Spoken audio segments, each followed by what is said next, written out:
Ինչու շացած եկավ։ Նիկոլ Փաշինյանը չէ, դուք ուշադիր չեք։ Պարոն Փաշինյանը ոչ միայն լսել է, պարոն Փաշինյանը այս տեխնիկական խնդիրը, որտեղ վերջին շոկ 20 րոպե ընդունումը քարտուղարության աշխատակիցների կերացման պատճառով պետք է տեղի չունենա։ Ես հիմա իմ վերջում դա կնշեմ, քանի որ արդեն վերնագրերում կտան ձեզ հնարավորություն դա պարտադիր է, դա կանոնական օրենքի պահանջ է, կանոնական օրենքը սահմանադրական է։ Եվ մոտիկասար Իսկ ինչու եք ուշացել։ Ինչ ասես, լսեց ձեզ։ Ափսոս է 20 րոպե։ Դուք Ես ինչու եմ կարծում եկաք։ 20 րոպեն ափսոս։ Բայց ինչու եք ուշում։ Չի լսում ես աղջիկ։ Դե հասկացան քարտուղարությունը ասել է։ Ընդամենը քարտուղարությունը իր պարտականությունը տեղյակ պահի, որ հաջորդ ելույթը դուք եք, բայց ես կարծում եմ, որ տեղյակ Բայց պահի։ այս այնպես նիստ էր, չէ՞, դուք պետք է։ Հետո ինչ նիստի ընթացքում պատվոնների դուրս են գալի, ներս են գալի, վերջինաշով դուք գիտեք ինչ եմ դուրս եկել։ Ուզում եք եկել իմանալ։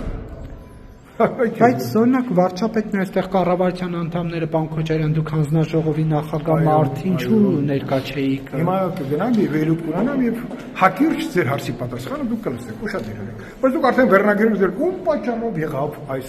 ընդմիջումը։ Ես հիմա կասեմ, որ դա իմ պատճառով էր եւ քարտուղարության։ Լարված էին ձեր եւ պարոն Փաշինյանի հարաբերությունը, որտեղ մամուլը գրեց ինչպես է Փաշինյանը։ Մամուլը, եթե դուք եք, դա դուք ամբողջ մամուլը Մենք տեսանյութերն եք տեսել։ Շատ լավ եք անում, այո, բնականաբար ցանկալի չէ, որ ինչ որ պատճառով 20 րոպե։ Եվ պարոն Քոչարյան, վարչությունից ձեզ երաշխավորագիր տվող եղավ, թե ոչ, ով։ Կհրապարակվի կտեսնեք։ Դե ասեք։ Շատ ծանրակշիռ վարչան։ Նիկոլ Փաշինյանը, Ոչ։ Ալեն Սիմոնյանը, մի րոպե։ Գախնի բաժին եւ ինչ ասած։ Ես չեմ ուղարկել գախնի բաժին։ Ես այս կանոնական օրենքի պահանջ։ Դուք որտեղ եք։ Դե թողեք ձեր գործընկերը եւ ժողովուրդ օրաթերթին չէ։ Ես այս կանոնական օրենքի պահանջ Պարոն Քոչարյան, ներողություն ով ձեզ տվեց երաշխավորագիրը, դա կասեք։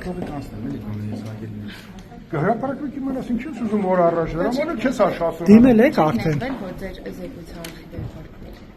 Իսկ դուք նեղվում եք, որ դուք սխալ բաներ եք հրապարակում ժողովրդը, պարբերաբար։ Ես օրինակ արդեն չեմ նկատում ձեր հրապարակումները, այ դրանից նեղվեք, ժողովրդին։ Չէ, մենք չենք նեղվի։ Դե ինչի՞ կներվեք, ձեր գործը խառնաշփոթ ստեղծել է, դուք ո՞նց կարաք։ Մեր գործընկերներին խնդրում ենք։ Իսկ մեր գործընկերներին, ես ձեզ եմ խնդրում, եղեք զուսպ, կլինեք դուք։ Խնդրում եմ ուշադիր հետևեք իմ զեկույցին։ Կհետևենք։ Նյուզեյը գրել էր, ում պատճառով եղավ այս հետազոտումը։ Հիմա ես կասեմ իմ պատճառով, Տիկին Խաչատրյան, եւ ոչ միայն իմ։